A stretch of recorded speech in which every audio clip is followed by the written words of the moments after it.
नमस्कार दोस्तों, मेरा नाम है शिवशंकर तिवारी और आप देख रहे हैं हमारा YouTube channel exam warriors begins. दोस्तों, इसमें मैं जीव विज्ञान की पार्ट 8 को लेकर के आया हूं, जिसमें आप मानव शरीर क्रिया विज्ञान से संबंधित अंतःस्रावी ग्रंथि और बाह्यस्रावी ग्रंथियों से संबंधित कुछ महत्वपूर्ण प्रश्नों को यहाँ पर हम करने वाले हैं। यहाँ पर कुल आपको 20 एमसीक्यूज दिए जाएंगे और उन सभी प्रश्नों के 4 ऑप्शंस होंगे और वहां पर आप देखेंगे कि कितने क्वेश्चंस आप सही कर पाते हैं। ये जो प्रश्न है आपके आने वाले सभी एग्जाम्स, चाहे जो भी कॉम्पिटेटिव एग्जाम आप दे रहे हो, जहां पर स्टैटिक जीके पूछा जाता है, उन सभी एग्जाम्स में ये प्रश्न आते हैं, चाहे वो यूपीएससी हो, आरओ आरओ हो, SSC, railway, banking, CDS, NDA, CHSL, CGL, इन तमाम परीक्षाओं में इस तरह के प्रश्न पूछे जाते हैं। इसलिए आपके लिए ये जीके का टॉपिक काफी इंपॉर्टेंट हो जाता है। तो चलिए शुरुआत करते हैं आज के अपने वीडियो को। तो पहला प्रश्न यहाँ पर दिया गया है कि बच्चों का लिंग निर्धारण किसके गुणसूत्र से होता है। जी बिल्कुल, बच्चा मेल होगा या फीमेल होगा, ये किसकी वजह से निर्धारित होता है, इसके लिए रिस्पॉन्सिबल कौन होता है, माता या पिता या फिर दोनों। तो आपके लिए जो करेक्ट आंसर हो जाएगा वो पिता हो जाएगा, क्योंकि आपको पता होता है कि जो मेल पार्ट होता है उसके पास एक्स और वाई गुणसूत्र होते हैं, जबकि महिलाओं में सिर्फ और सिर्फ एक्स गुणसूत्र होता है। जब एक्स के साथ एक्स मिलता है तो यहाँ पर गर्ल चाइल्ड होती है, मतलब लड़की होती है, और अगर वाई के साथ एक्स का मिलन होता है तो यहाँ पे बॉय चाइल्ड होता है, यानी कि लड़का होता है। तो इस तरीके से ये डिपेंडेंसी किसके ऊपर होती है, मेल पार्टनर के ऊपर, यानी पिता के ऊपर डिपेंड करता है कि बेबी गर्ल होगा या बॉय होगा। ओके, चलिए अगला प्रश्न यहाँ पे है, मनुष्य में गर्भकाल होता है। गर्भकाल यानी कि जो गर्भधारण होता है वो कितने टाइम के लिए होता है। तो बहुत ही इजी क्वेश्चन है, 9 महीने के लिए होता है। ऐसा प्रश्न पूछा जाता है एग्जाम्स में, मैंने बहुत बार ऐसे प्रश्नों को देखा भी है। और न सिर्फ मनुष्यों के बारे में बल्कि जानवरों के बारे में भी पूछ लिया जाता है कि भैंस का या फिर घोड़े का या फिर हाथी का गर्भकाल कितना होता है। तो उन सभी चीजों को भी आप रिवाइज कर लें, बेहद जरूरी है। चलिए आगे देखते हैं अगला प्रश्न। क्वेश्चन नंबर 3 है, स्त्रियों में नसबंदी को कहा जाता है ना। नसबंदी यानी कि जो ऑपरेशन होता है जिसकी वजह से अब नेक्स्ट जो बच्चा होगा वो नहीं होगा, है ना, उसके ऊपर एक तरीके से वहां पे ब्लॉकेज कर दिया जाता है। तो इस प्रक्रिया को बोला जाता है ट्यूबेक्टॉमी, है ना। ट्यूबेक्टॉमी में क्या होता है कि जो महिलाओं का एक वहां पे पाइप होती है जिसे हम कहते हैं, उस पाइप का नाम होता है फैलोपियन ट्यूब। ठीक है, ये फैलोपियन ट्यूब को यहाँ से बंद कर दिया जाता है, क्योंकि यहीं से एक स्रावित होता है और यहीं पर निषेचन की क्रिया भी होती है, और इसको ब्लॉक कर दिया जाता है, जिसकी वजह से यहाँ पर अब फर्दर वो बर्थ नहीं कर सकती। तो इस तरह से इस प्रोसेस को ट्यूबेक्टॉमी कहा जाता है। चलिए आगे प्रश्न यहाँ पर 4 नंबर क्वेश्चन, पुरुषों की नसबंदी को क्या कहते हैं। जी बिल्कुल, पुरुषों की भी नसबंदी की जाती है और इस तरीके से इसे वैस्कोटॉमी कहा जाता है। इस प्रक्रिया में आपका जो अंडोज होता है, वहां से निकलने वाली जो पाइप होती है उसको यहाँ से ब्लॉकेज कर दिया जाता है और इस तरीके से यहाँ से स्पर्म निकलना बंद हो जाता है। ठीक है, चलिए देखते हैं आगे अगले प्रश्न को।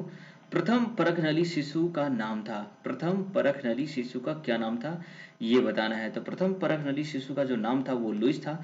अब परखनली शिशु क्या होता है, जैसे आपने टेस्ट ट्यूब बेबी का नाम सुना होगा, है ना, क्या सुना होगा, टेस्ट ट्यूब बेबी।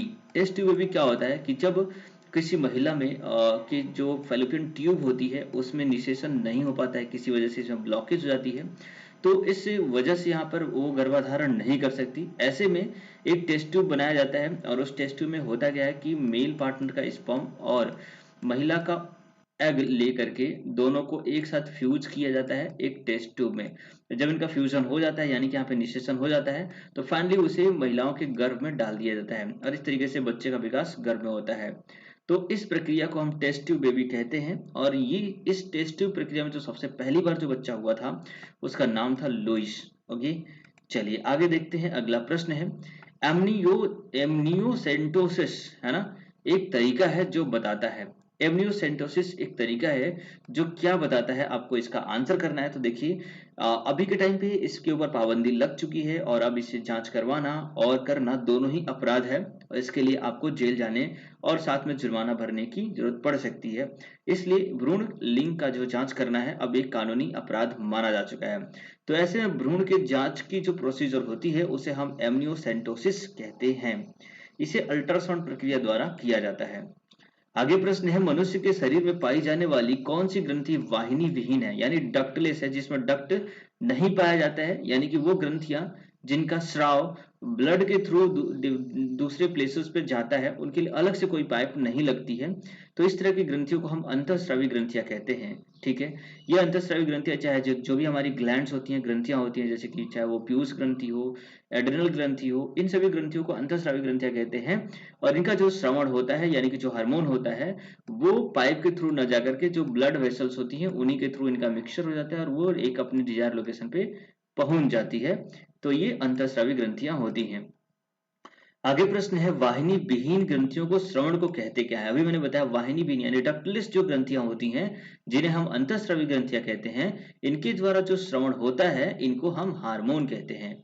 ठीक है, चलिए आगे प्रश्न है क्वेश्चन नंबर 9, जिसमें पूछा जा रहा है कि इनमें से कौन अंतःस्रावी ग्रंथि नहीं है ना? अंतःस्रावी ग्रंथि कौन सी नहीं है? तो आपको पता होना चाहिए कि अंतःस्रावी जो ग्रंथि है, यकृत यानी कि लीवर जो है हमारी, एक तरीके से दोनों तरह के काम करती है। ये अंतःस्रावी और बाह्यस्रावी दोनों तरीके का काम करती है, इसलिए हम इसे अंतःश्रेणी की स्रावी की ग्रंथियों में श्रेणी में नहीं रख सकते।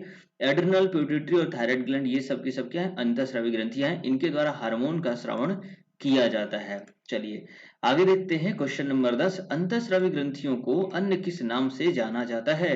तो अभी आपको पता चल गया होगा कि अंतःस्रावी ग्रंथियों को हम वाहिनी विहीन ग्रंथियां भी कहते हैं, क्योंकि इनमें वाहिनी यानी कि डक्ट नहीं होते हैं, अलग से कोई पाइप नहीं होती है जिसकी वजह से इनका श्रवण दूसरे जगह तक जा सके, वो ब्लड वेसल्स के थ्रू ही जाता है।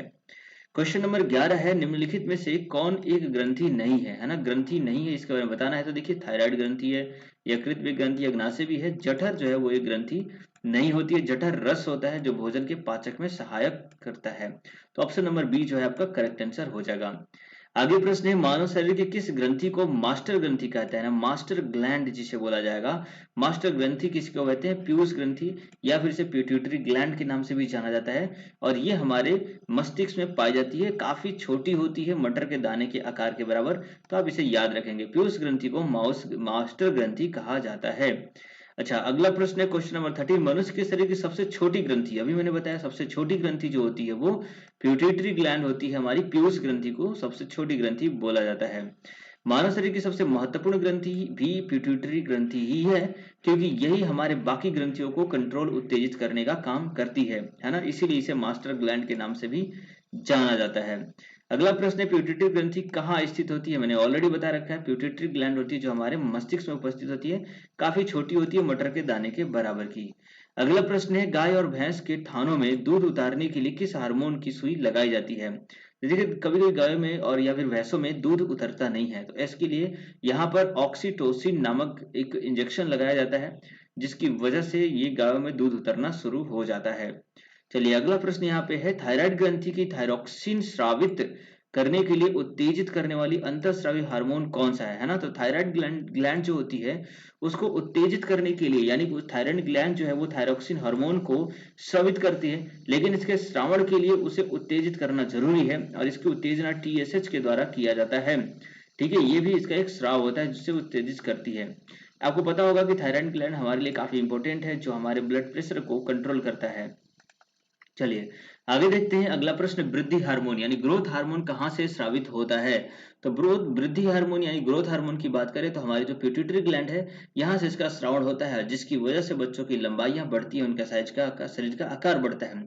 अगर किसी पर्सन में वृद्धि हार्मोन का श्रावण ज्यादा हो जाता है तो उसका शरीर बहुत ही बड़ा हो जाता है, और किसी में अगर इसका श्रावण कम हो जाता है तो ऐसे लोग ही बौने हो जाते हैं, उनकी कद छोटी हो जाती है। तो पिट्यूटरी ग्लैंड हमारे लिए काफी इंपॉर्टेंट होती है। अगला प्रश्न है, ऑक्सीटोसिन हार्मोन स्रावित करने वाली ग्रंथि कौन सी है? तो देखिए, ऑक्सीटोसिन जो हार्मोन का स्रावण होता है वो पीयूष ग्रंथि के द्वारा ही किया जाता है, तो इसे आप याद रखेंगे। चलिए अगला प्रश्न है, पीयूष ग्रंथि के अत्यधिक हार्मोन स्रावण की वजह से शरीर पर क्या प्रभाव पड़ता है? अभी मैंने बताया कि देखिए, शरीर पर क्या प्रभाव पड़ेगा, शरीर का विकास जो होगा वो असंतुलित हो जाएगा, कोई पार्ट बहुत बड़ा भीमकाय तरीके से दिखने लगेगा, या फिर उसमें से कोई पार्ट बहुत ही ज्यादा लंबा, कोई बहुत ही छोटा, इस तरीके से हो सकता है। तो शारीरिक विकार आपको देखने को मिल सकता है। तो दोस्तों, मैंने यहाँ पर आपको कुल 20 महत्वपूर्ण जीके प्रश्न बायोलॉजी के चैप्टर से कराया है, जिसमें ग्रंथियों से संबंधित बहुत सारे क्वेश्चन थे। उम्मीद करता हूँ ये क्वेश्चंस आपके लिए काफी इंपॉर्टेंट साबित होंगे, और आप इसे जरूर लर्न करके अपने दोस्तों के साथ शेयर करेंगे। अच्छा लगेगा तो लाइक करने के बाद इस वीडियो और चैनल को जरूर सब्सक्राइब करके बेल आइकन दबाएंगे, ताकि आपको आने वाली जितनी वीडियोस हैं आप देख सकें और अपने नॉलेज को बूस्ट अप कर सकें। आपका दिन शुभ रहे।